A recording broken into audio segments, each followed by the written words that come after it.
રે ભાઈ ખાંડ મોંઘી થઈ ગઈ છે। કેમ છો મિત્રો? મજામાં છો ને? હું છું તમારો ચેતન કુમાર કદમ ને નવી રીલ્સ લઈને આવી રહ્યો છું।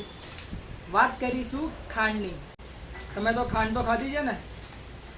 ચામાં, મોરસમાં, મીઠાઈની અંદર તમે ખાંડ તો ખાધી જ હશે, બરાબર?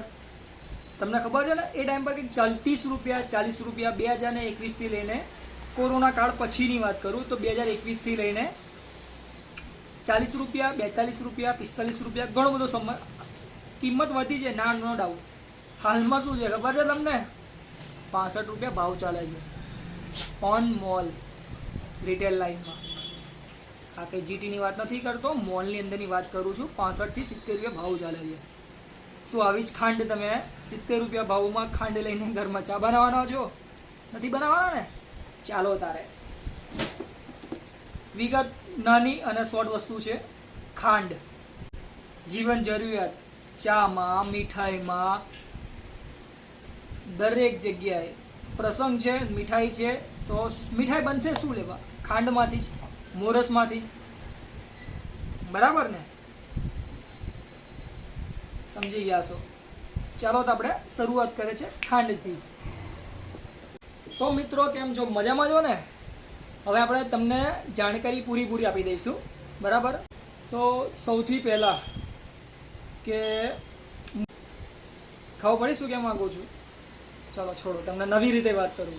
શું તમે પણ છેલ્લા કેટલાય દિવસોમાં કરિયાણા દુકાનમાં ખાંડ ખરીદી છે? તો તમને પણ લાગ્યું હશે કે ખાંડના ભાવમાં વધારો થયો છે। પણ ચાલો જાણીએ અચાનક ખાંડ કેવી રીતે મોંઘી થઈ, બરાબર?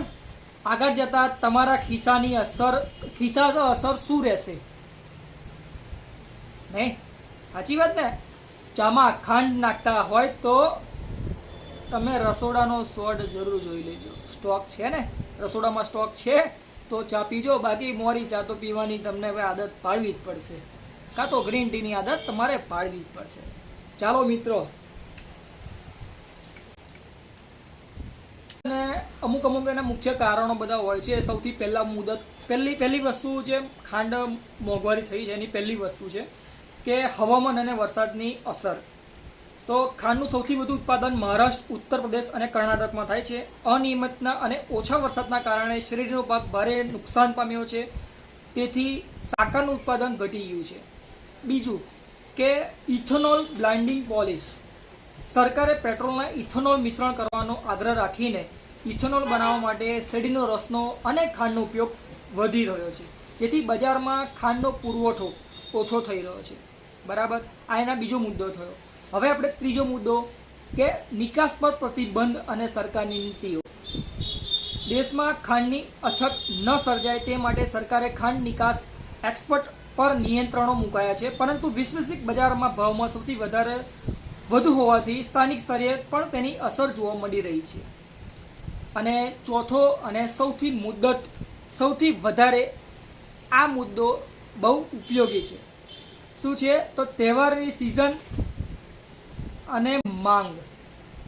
તો તહેવારો નજીક આવી રહ્યા છે, મીઠાઈઓ અને સોફ્ટ ડ્રિંક બનાવવાની ફેક્ટરીઓમાં ખાંડની અચાનક એનો સ્ટોક વધવાની આવક નહીં કહેતા કે ભાઈ ચલો આને મારે જે મીઠાઈ બનાવી છે તો એનો સ્ટોક કંઈથી ખાંડની જરૂર પડશે।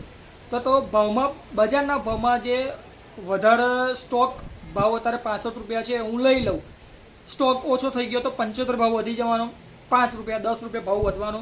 આના લીધે જ હાલની અંદર બજારમાં કટોકટી બહુ વધી છે। તમારા ખિસ્સા અને તમારી બજેટ પર અસર। માત્ર ઘરના વપરાશ ખાંડ નહીં પણ બહાર મળતી મીઠાઈઓ, બિસ્કિટ, બેકરી આઇટમ ને સોફ્ટ ડ્રિંકમાં ભાવ પણ વધારો થઈ શકે છે, બરાબર ને? તમારા વિસ્તારમાં અત્યારે જે ખાંડનો ભાવ કિલોના ભાવ કેટલા રૂપિયા ચાલે છે તમને ખબર જ હશે, તમે કોમેન્ટમાં જણાવી શકો છો। હાલની અંદર હું આણંદમાં રહી રહ્યો છું, આણંદની અંદર 65 રૂપિયા સમથિંગ ભાવ ચાલી રહ્યો છે। મેં 42માં ઓલરેડી 2 કિલો લઈને મૂકી રાખી છે। ગયા મહિને મેં કરિયાણું ભર્યું ત્યારે 5 કિલો લઈ લો, એના પછી 2 કિલો મારે જરૂર પડી તો 2 કિલો લેતા લો, એના પછી હાલમાં ભાવ 65 રૂપિયા છે। ભાવ પડી તમને? 65 રૂપિયા ભાવ થઈ ગયો છે, બરાબર?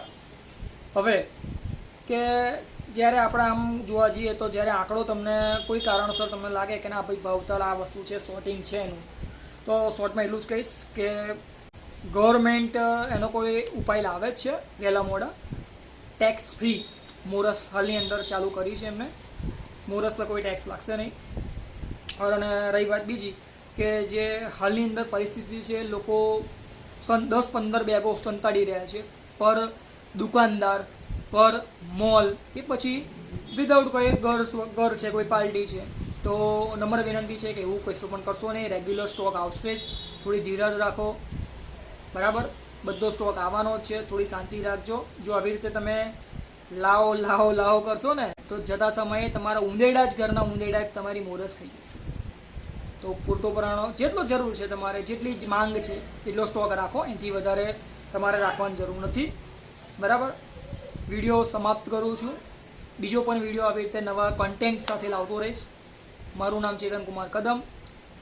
લાઈક, સબસ્ક્રાઈબ કરતા રહેજો. બેલ પર ક્લિક કરીને ઘંટડી વગાડતા રહેજો. જય શ્રી કૃષ્ણ.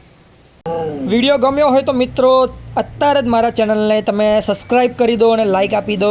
Thank you.